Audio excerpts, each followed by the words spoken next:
എൻസൈക്ലോവിൻസിന്റെ പുതിയൊരു വീഡിയോയിലേക്ക് എല്ലാവർക്കും സ്വാഗതം.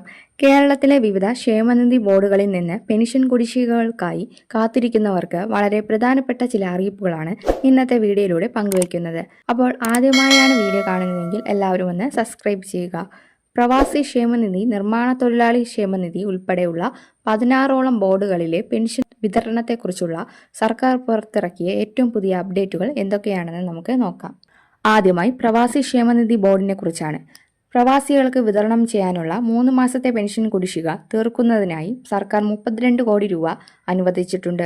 മുടങ്ങിക്കിടന്ന ഈ തുക ഗുണഭോക്താക്കളുടെ ബാങ്ക് അക്കൗണ്ടുകളിലേക്ക് നേരിട്ട് എത്തി തുടങ്ങിയിട്ടുണ്ട്. അതിനാൽ നിങ്ങളുടെ അക്കൗണ്ടുകൾ എത്രയും വേഗം പരിശോധിക്കുക. അടുത്തതായി മറ്റു 16 ക്ഷേമനിധി ബോർഡുകളിലെ 7 ലക്ഷത്തോളം വരുന്ന ഗുണഭോക്താക്കൾക്കായി സർക്കാർ 130.35 കോടി രൂപ അനുവദിച്ചിട്ടുണ്ട്. ഇതിന്റെ വിതരണം നിലവിൽ പുരോഗമിക്കുകയാണ്. കൂടാതെ കെട്ടിട നിർമ്മാണ തൊഴിലാളി ക്ഷേമനിധി ബോർഡിലെ പെൻഷൻ കുടിശ്ശികകൾ അടിയന്തരമായി തീർപ്പാക്കാൻ മനുഷ്യാവകാശ കമ്മീഷൻ ധനകാര്യ വകുപ്പിന് കർശന നിർദ്ദേശം നൽകിയിട്ടുണ്ട് എന്നതും വലിയൊരു ആശ്വാസ വാർത്തയാണ്.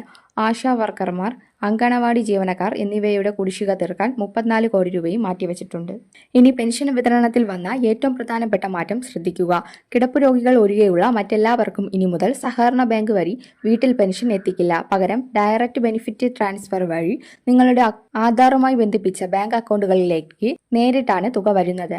അതിനാൽ നിങ്ങളുടെ ബാങ്ക് അക്കൗണ്ടിൽ ആധാർ ലിങ്ക് ചെയ്തിട്ടുണ്ടെന്ന് ഉറപ്പുവരുത്തുക.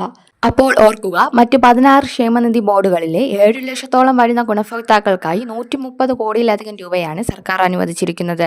സംസ്ഥാനം വലിയ സാമ്പത്തിക പ്രതിസന്ധിയിലൂടെയാണ് കടന്നു പോകുന്നതെങ്കിലും ജനക്ഷേമത്തിന് മുൻഗണന നൽകുന്ന ഒരു സർക്കാരിനെ ഇത്തരം സാമ്പത്തിക ബാധ്യതകൾ കണ്ടില്ലെന്ന് നടിക്കാൻ കഴിയില്ലെന്നാണ് മുഖ്യമന്ത്രി വി.ഡി. സതീശൻ വ്യക്തമാക്കിയത്.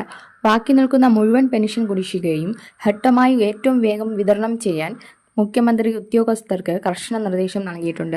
അതുകൊണ്ട് നിങ്ങളുടെ അക്കൗണ്ട് ഉടൻ തന്നെ പരിശോധിക്കുക.